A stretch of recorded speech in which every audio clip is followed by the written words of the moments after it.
wabarakatuh. Jumpa kembali bersama saya Ahmad Ronifiaki Manahab. Nah, sekarang kita berada di Pondok Pesantren Modern Darul Hikmah Taman Pendidikan Islam. Pada kesempatan kali ini kita akan mengupas sejarah yang berada di dalam pondok pesantren ini, dan juga kita akan melihat apa saja yang dapat kita ambil sebagai suatu kemanfaatan bagi kita bersama. Oke, langsung saja. Taman Pendidikan Islam merupakan perhimpunan yang didirikan pada tanggal 1 Mei 1950. Dengan rasa sadar dan tanggung jawab sebagai seorang muslim dan warga negara Republik Indonesia dalam pembangunan negara dan perkembangan agama Islam di tanah air oleh Dr. Handes Kiai Haji Rifai Abdul Manaf Nasution sebagai tokoh pemuka agama ataupun ulama Islam pejuang kemerdekaan Indonesia. Adapun Pondok Pesantren Modern Darul Hikmah Taman Pendidikan Islam yang didirikan sejak 1 Juni 1956 merupakan salah satu unit dari Taman Pendidikan Islam. Nah, agar tercipta tujuan Pondok Pesantren Modern Darul Hikmah Taman Pendidikan Islam dalam membentuk generasi Islam dan menyiapkan sumber daya manusia berdasarkan nilai dan norma Islam, guna membangun masa depan Indonesia menjadi baldatun thayyibatun wa rabbun ghafur, maka sistem dan kurikulum dilakukan secara terpadu antara ilmu agama dan ilmu umum, sesuai ajaran Islam yang tidak mengenal dikotomi dan pemilihan ilmu. Oke, baik, di sini di belakang saya tepatnya kita sedang berada di depan penghargaan yang telah diraih oleh beberapa santri dan juga alumni dari Pondok Pesantren Modern Darul Hikmah Taman Pendidikan Islam. Oke, boleh kita lihat salah satu penghargaannya, yaitu Perkemahan Pramuka Santri Nusantara atau disingkat dengan PPSN 2018 yang diadakan di Provinsi Jambi. Nah, selanjutnya boleh kita lihat di sini yang baru-baru saja diraih oleh beberapa santri, yaitu juara 2 Piala Kasat Liga Santri PSSI tingkat Provinsi Sumatera Utara. Ya, cukup banyak ya. Tidak hanya di bidang pramuka dan juga olahraga, di sini banyak penghargaan yang telah diraih oleh beberapa santri dan juga dari pesantren. Sedikit membahas tentang sejarah lahirnya Taman Pendidikan Islam. Suasana tanah air ketika itu masih serba janggal, belum stabil. Sungguh pun sengketa bersenjata antara kita dengan Belanda telah selesai. Belanda sudah terpaksa menyerahkan kedaulatan ke tangan bangsa Indonesia. Namun demikian, riak membusa dari gelora yang memuncak ketika sengketa bersenjata itu masih belum reda sama sekali. Bejana sudah tetap, tetapi air masih terus bergoncang. Pembangun dan penggerak Taman Pendidikan Islam ini terdiri dari beberapa pejuang Republika. Antaranya bekas pejuang bersenjata yang pada waktu selesainya penyerahan kedaulatan masing-masing kembali ke tempat semula. Ada yang kembali dari rimba tempat bergerilya, ada pula yang pulang dari dusun tempat pengungsian, dan ada lagi yang baru keluar dari tembok tahanan hukuman Belanda.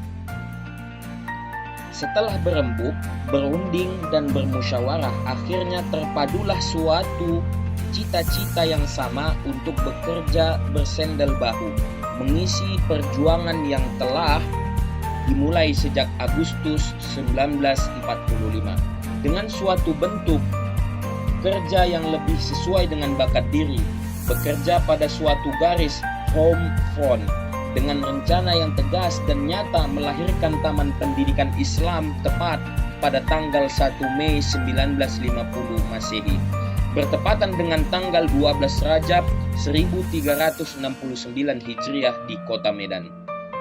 Taman Pendidikan Islam dalam bahasa Arabnya adalah Raudhatut Tarbiyatil Islamiyah, mengandung pengertian sebagai suatu tempat untuk pembinaan dan penanaman nilai-nilai ajaran Islam agar manusia dapat mengabdikan diri kepada Allah Subhanahu wa Ta'ala dan menjadi khalifah di muka bumi.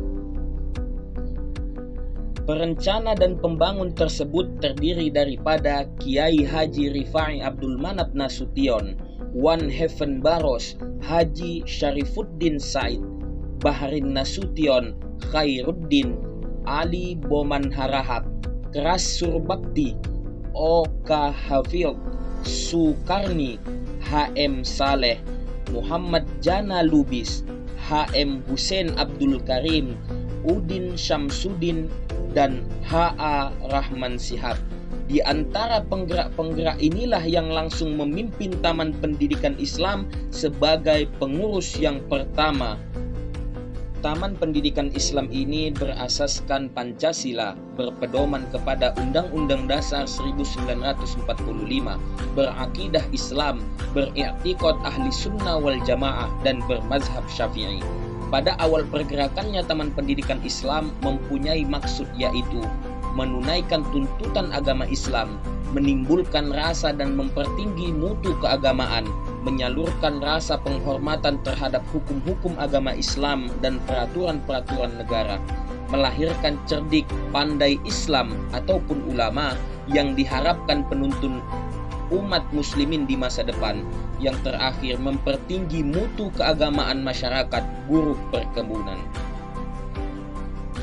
Nah, sepertinya ada yang menarik nih. Falsafah perjuangan Taman Pendidikan Islam, yaitu Tri Azimah Karya.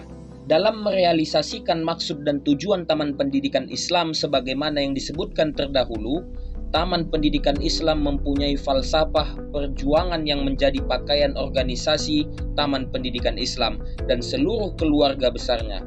Falsafah perjuangan TPI ini disebut dengan Tri Azimah Karya, yaitu ilmuwan yang berarti orang-orang yang berilmu, amaliawan yang berarti orang-orang yang berdaya cipta dan beramal karya yang ikhlas serta sungguh-sungguh, dan yang terakhir maliawan, orang-orang yang dermawan, berharta, bermodal ataupun mal.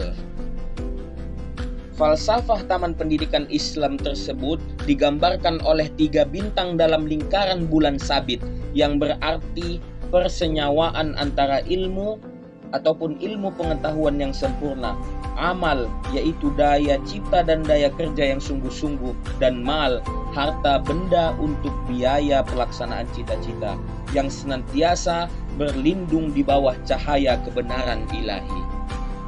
Baiklah teman-teman, mungkin sampai di sini saja video kita pada kesempatan kali ini. Semoga apa yang kita kupas pada hari ini menjadikan sesuatu yang bermanfaat kepada kita, menjadikan sejarah, pedoman daripada hidup kita. Wabil akhir, assalamualaikum warahmatullahi wabarakatuh.